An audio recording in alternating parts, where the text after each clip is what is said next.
Good afternoon. I'm Darrell Steinberg, and I'm sorry that I can't be with you personally here today, but it's been my honor to serve as a member of this task force.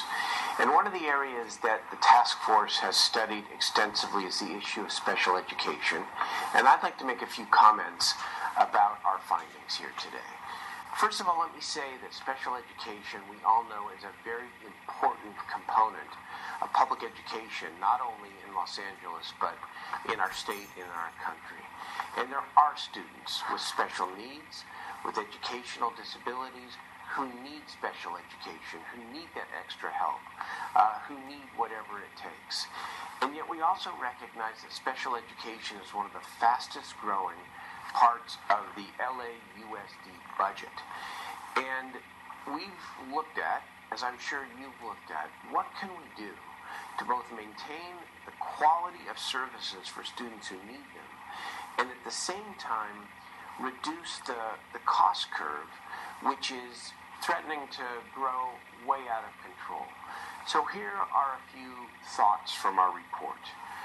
Number one, we think the district needs to make sure that it carefully evaluates how it includes and or designates students as needing special education. In other words, an ounce of prevention is worth the pound of cure.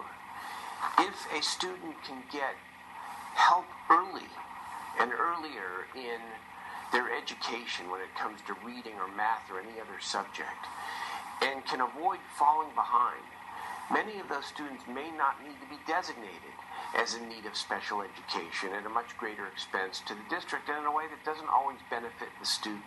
So looking carefully at the criteria to make sure that you're not being over-inclusive. And this is especially true for African American and Latino kids, because we know that the studies show that African Americans and Latino kids are overrepresented among special education students.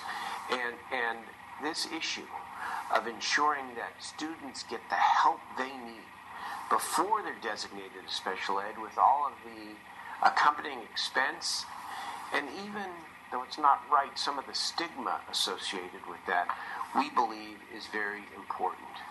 And once a student is in special education, it is equally important that the district articulate exit strategies for those students to be able to exit as soon as possible, because special education does not have to be a designation for someone so designated in first grade, 1st through 12th grade.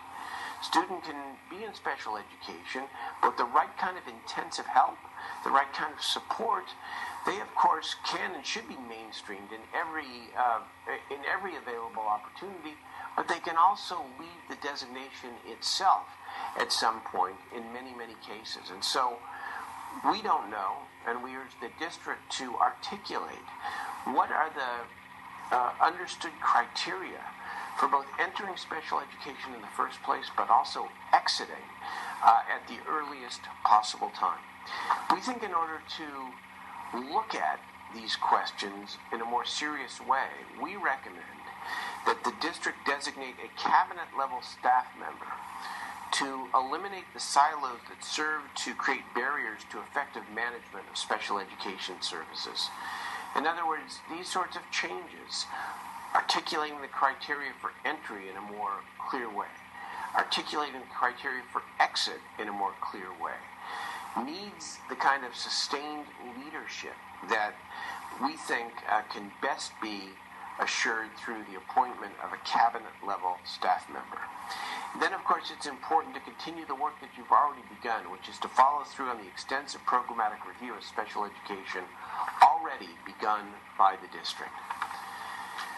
This is a sensitive area because the law requires, and doing the right thing requires, that students with special needs be given every accommodation and every element of support that they need. And we know that it can be frustrating for parents who want to get their kids the extra help that they need to actually get it. And so our message is not that you should make any retrenchment on special education.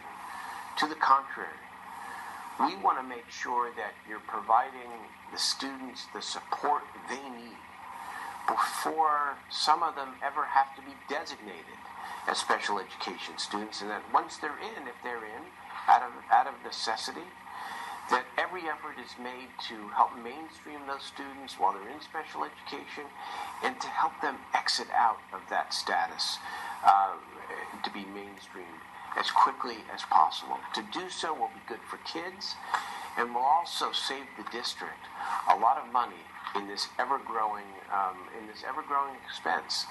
And that's what our task force report was about, how to maintain and in fact enhance quality while at the same time reducing costs. Thank you again for the opportunity to serve on this commission, to the superintendent, to all the people who put in so many hours developing these recommendations. I hope they are of good use to you, the members of the board, the superintendent, and the people of Los Angeles. Thank you very much.